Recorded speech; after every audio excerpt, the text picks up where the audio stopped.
संगम sir Namami आइए और गंगे को संगम नमामि सर। आज संघ के आदेश पे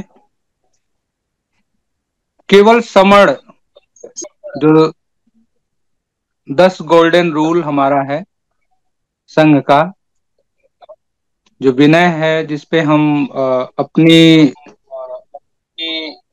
पूरी कुछ माइके हैं सर, इसको बंद कर दें, खुली है, जिसपे हम पूरा अपना विस्तार ले रहे हैं। हम अपने इतिहास की उन कड़ियों को जोड़ करके अपने इतिहास की तरफ बढ़ रहे हैं। उसमें एक शब्द केवल समण हम इस्तेमाल करते हैं। ये समण, वो समण जो समता में लोग रहते हैं,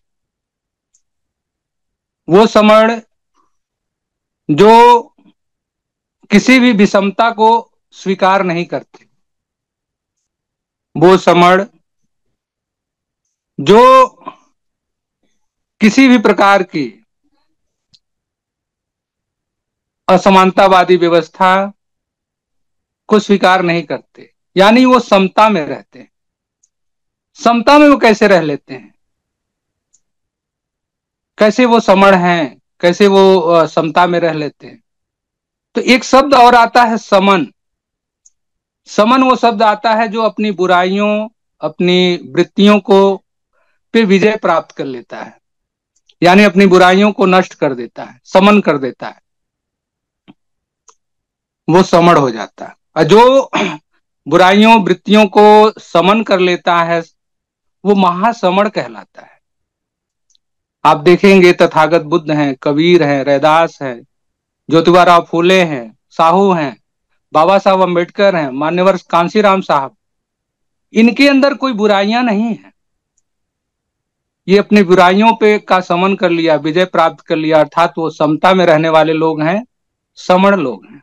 आज हम उन्हीं के वंशज, आज हम उन्हीं के अनुयायी,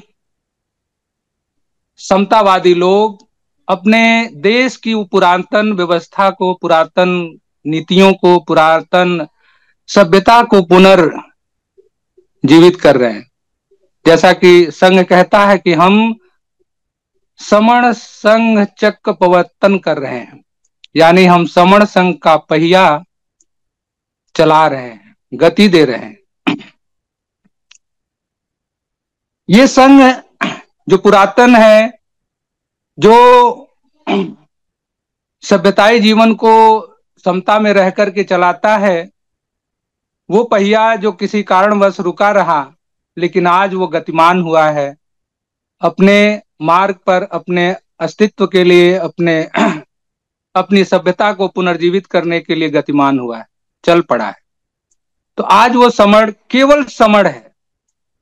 हम ये भी देखते हैं कि समण पहचान में केवल समण है, कोई अन्य नहीं है, कोई दूसरा नहीं है, केवल वही समण है जो समतावादी है, जो इस देश का, अगर हम आज की पहचानों से देखते हैं, जो SC ST है, OBC है, या वो कोई ऐसा व्यक्ति जो कन्वर्टेड अन्य रिलीजन का है, में चला गया है, लेकिन वही है जो इस देश का मूल संस्थापक है, जो मूल इस मिट्टी से जन्म लिया है, जो उसकी पहचान ही इस समता में हुई है। तो ऐसे समण की आज हम लोग अपनी चर्चाएं, अपनी नीतियों को लेकर के अपने आने वाले तमाम उन व्यवस्थाओं को सुधारने में लगे हैं, जो कल को हमें समता, समानता, बंधुता, भाईचारा, न्याय आधारित समाज को निर्मित करेगा, और जो हमें किसी भी विषमतावादी शक्ति से लड़ने का साहस देगा। और एक समण को और दूसरे रूप में हम देखते हैं, समता में तो हम रहते ही हैं, साथ साथ में हम ऐसे सभ्यताई लोग हैं जो शिलाओं पे लिखने वाले हैं। जब भारत में या दुनिया में कागज का निर्माण नहीं हुआ, जब कलम का आविष्कार नहीं हुआ, तो भारत के महासमणों ने पत्थर के कागज बना दिए और कलम की लोहे की कलम बना दी। और उस लोहे की कलम से इन पत्थरों पे लिख डाला अपने संदेश, अपने लोगों को कैसे रहना है, कैसे खाना है, कैसे उनकी जीवन यापन होने, क्या क्या विचार होने चाहिए, किस तरह के उनके रहन सहन होने चाहिए, वो सारे संदेश लिख करके हमें एक ऐसा सभ्य जीवन दिया जो दुनिया में जाना जाता है। उस सभ्य जीवन को दुनिया के लोगों ने आकर के पढ़ा जाना। आप देखते हैं नालंदा से लेके विक्रमशिला, तक्षशिला और सम्राट अशोक द्वारा लिखे गए तमाम शिला लेख, स्तंभ लेख, वो सारे दुनिया के लोग आकर के, चीन से, जापान से लोग आकर के पढ़ते हैं, जानते हैं, समझते हैं, खोजते हैं क्या ऐसी चीज है इस भारत की भूमि में, धरती में, कि जो इस देश के लोगों को समृद्धशाली बना के रखती है, जो इस देश को एक ऐसा एक ऐसा संपदा देती है जो यहाँ किसी प्रकार की विषमता नहीं है, किसी प्रकार की अज्ञानता नहीं है, लोग ज्ञानवान हैं, लोग धनवान हैं, लोग बलवान हैं। उसकी जानने के लिए, समझने के लिए दुनिया से लोग आते हैं, देखते हैं, समझते हैं, पढ़ते हैं, गहन अध्ययन करते हैं और हमारी विरासत ज्ञान को ले जाते हैं लिख करके। आप ह्वेन सांग की डायरी पढ़ेंगे, पायान की डायरी पढ़ेंगे, तमाम ऐसे विद्वान आए भारत में जो हमारे समणों के इतिहास को, हमारे समणों के विचारधारा को खुद जिया, अपनाया, स्वीकार किया और अपने देश को ले गए और अपने देश में वो चीजें लागू किया। आज चाहे चीन हो, जापान हो, ये तमाम राष्ट्र भारत की बौद्धिक संपदा ले जाकर के, बुद्ध का संदेश ले जाकर के, सम्राट अशोक का संदेश ले जाकर के लोग अपने आप को गौरवान्वित महसूस करते हैं, बौद्धिक हो गए, बौद्धिस्ट हो गए, समतावादी हो गए। तो वो समण जो आज हम लोग अपने खोई हुई पहचान को भूल गए या किसी विदेशी शक्तियों के दबाव में आ गए, लेकिन आज हम फिर से, हमारे महासमणों ने, हमारे बुद्धिजीवियों ने फिर से अपने सभ्यता को, अपनी समण पहचान को उस धूल मिट्टी से झाड़ फूंक करके ऊपर लाके खड़ा कर दिया है। वो पहचान लाके दे दिया हमारे आपके सामने। अब जरूरत हमारी आपकी है कि हम अपनी पहचान को बखूबी जिए, अपने जीवन में उतारें, आत्मसात करें और अपनी पीढ़ियों को इससे भरपूर अवगत कराएं, उनसे रूबरू कराएं, उनसे जोड़ें, उन्हें दिखाएं कि हमारा भूतकाल कैसा था, हमारा बीता हुआ इतिहास कैसा था, हमारे बीते हुए महासमण लोग कैसे थे जो दुनिया के को आने के लिए मजबूर करते थे। हमारे महासमणों का ऐसा कार्य है कि दुनिया के लोग मजबूर हो गए भारत आने के लिए, जानने के लिए, समझने के लिए, सीखने के लिए, नकल करने के लिए। और उसी में कुछ लुटेरे भी आए। आप देखेंगे लुटेरा या डाकू किसके घर जाएगा? जिसके धन संपदा होगी, जिनके घर माल भरा होगा, जिनके घर में धन संपदा होगी, लूटने लोग वहां जाते हैं ना, पाने वहां जाते हैं ना। तो भारत में वो संपदा थी, भारत में वो धन था, सब मालदार थे, उनको लूटने के लिए लोग आए, लूटे, नष्ट किए, जो कुछ भी किया। एक बुरा दौर रहा भारत के लिए, हमारे आपके लिए, लेकिन नहीं, अब उससे हम लोगों को ऊपर आना है, निकलना है। हमारी तमाम नई पहचान जो दी गई, दलित हैं, पिछड़े हैं, क्या क्या हैं, शूद्र हैं, ये तमाम पहचाने हमारे दुश्मनों ने दी है। एक तरह से वो पहचान हमें निम्न घोषित करने के लिए दी है, वो पहचान हमें दबे रहने के लिए दिया है। लेकिन नहीं, आप देखेंगे भारत में दो तरह के साहित्य पढ़े जाते हैं। एक साहित्य वो है जो समतावादी है, जिसमें लोगों को समान अवसर देता है, सम्मान देता है, उनको जियो और जीने का संदेश देता है, काम करने को संदेश देता है, निकम्मा बैठने के लिए नहीं कहता है, किसी पराई शक्ति पे विश्वास करने के लिए नहीं कहता, अंधविश्वास में जाने के लिए नहीं कहता है। वो कर्म, जैसा कि कल रैदास जी की जयंती है, एक सूत्र मैं कहता हूं उनके वाणी में कि कर्म बंधन में बंध रही हो, फल की तजियो न्यास। यानी अपने कर्म के बंधन में बंधे रहिए और फल की भी इच्छा बनाए रखिए। लेकिन वहीं दूसरा ग्रंथ है विषमतावादी, जो कर्म कहता है कर्मण्येवाधिकारस्ते मा फलेषु कदाचन, कर्म करो लेकिन फल की इच्छा न करो।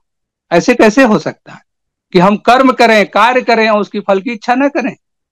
तो ये अंतर है हमारे समतावादी साहित्यों में। जो समतावादी साहित्य हैं वो हमें कर्म करने की इच्छा संदेश देते हैं, हमें ज्ञानवान रहने का संदेश देते हैं, हमें किसी भी ऐसी परलौकिक शक्तियों से दूर रहने की संदेश देते हैं।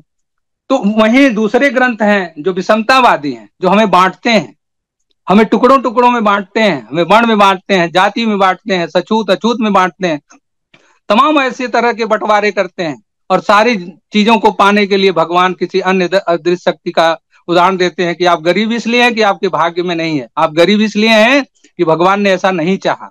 तो ये सारी चीजें हमें बांट कर को हमको नीचा करने का, हमें दबाए रखने का षड्यंत्र रखते हैं। तो हमें आपको देखना ये होता है कि भारत में वो जो समतावादी ग्रंथ हैं, साहित्य हैं, और जो विषमतावादी साहित्य हैं, जो हमने एक तरह से निम्न घोषित करते हैं, हमें दबाते हैं, हमें हमें उभरने से रोकते हैं, ऐसे ग्रंथों से दूर होकर के अपने समतावादी ग्रंथों, अपने फूले साहू अम्बेडकर, कबीर रैदास के ग्रंथों संदेशों को पढ़ते हुए हमें अपने आप को आगे ले जाना चाहिए। अपनी पीढ़ियों को वो संदेश देना चाहिए, उनसे रूबरू कराना चाहिए, उनसे जोड़ना चाहिए कि हमारे संतों गुरुओं महापुरुषों ने क्या संदेश दिया। तो ये पुरातन पहचान हमारे समणों की, आज हम लोग इस समणों की पहचान को लेकर के चल रहे हैं। संघ हमारा दिन रात चल रहा है। एक तरह से हम देखें तो इतनी बड़ी जो जूम पोर्टल मीटिंग है, शायद भारत में किसी और की चलती होगी जितना ये निरंतर अपने गतिमान अवस्था में चल रही है। इसका सिर्फ यही मकसद है कि अपने लोगों को ये समण पहचान, उनके अपने संघ में रहने की पहचान, उनकी अपनी असली पहचान उन्हें दिया जा सके, ताकि वो जो दीनता है, जो हीनता है, जो उनके अंदर तमाम तरह की अन्य साहित्यों की तरफ से जो उनको निम्न होने का संदेश मिल गया है, या जैसे भी उनको निम्न महसूस करने लगे, उनसे मुक्त किया जा सके। और वो याद करें कि हमारे राजा महाराजा महान थे, सम्राट थे। हमारे राजा महाराजा सभ्यता जैसे चीजों को निर्मित करने वाले थे, पत्थरों पे लिखने वाले थे, शिलाओं पे लिखने वाले थे, स्तंभों पे लिखने वाले थे। और उनकी आज उनके वंशज शिक्षा से वंचित हो गए, धन संपदा से वंचित हो गए। तो ये सारी चीजें कैसी हो गई? ये संघ हमें, ये पोर्टल हमें दिन रात इस पे चिंतन मनन कर करके आपको अवगत कराता है, आपको उसे जोड़ता है, आपको समझाता है, बताता है कि समता में तो रहिए ही, साथ साथ में अपने इतिहास को देख करके उसकी तरह से बनने की कोशिश करिए, अपने को पुनः निर्मित करिए, पुनः अपने हौसले को उठाइए, जगाइए, बढ़िए। आप कोई दलित नहीं है, आप कोई पिछड़े नहीं है, आप कोई अति पिछड़े नहीं है, कोई महादलित नहीं है। आप देखेंगे बंटवारे होते हैं सरकारों द्वारा, एक दलित है तो एक महादलित है, एक पिछड़ा है तो अति पिछड़ा है। दलित इसलिए आगे है क्योंकि बहुत सारा हक खा गया, तो बंटवारे करते हैं कि दलित में अति दलित कर दो। तो अति दलित को अगर उठाओगे तो कहां ले जाओगे भाई? दलित बनाओगे ना उसे। अगर नौकरियों में कुछ अलग से आरक्षण दे करके अति दलित को क्या दे सकते हो? उठा के दलित में कर दोगे। पिछड़े को काट करके रिजर्वेशन को अति पिछड़े को दोगे तो अति पिछड़ा उठ करके कहां आएगा? पिछड़े में तो आएगा। कौन सा सम्मान पा जाएगा? कौन सी बढ़ोतरी हो जाएगी? तो इन चीजों के भ्रमों से, बंटवारे से निकल करके अपने ऐतिहासिक पहचान की तरफ, अपने विरासत की तरफ, अपने सिंधु घाटी से लेकर के जो भी संतों गुरुओं के संदेश रहे, वाणी रहे, उनके कार्य रहे, उनका अवलोकन करना है, उनको जांचना, परखना है और उन्हीं बताए रास्तों पे चलना है। वही पहचान को लेकर के जीना है। अब हमारी कोई दूसरी पहचान नहीं, केवल समण है। हम समण हैं और हम गर्व से कहते हैं कि हम समण हैं। तो आज के लिए बस इतना ही। साधुवाद। संघ ने हमें समय दिया। अगर इस वक्तव्य में मेरी कोई त्रुटि हुई हो तो उसके लिए मैं क्षमा चाहता हूँ। संगम नमामि, संगम नमामि, संगम नमामि।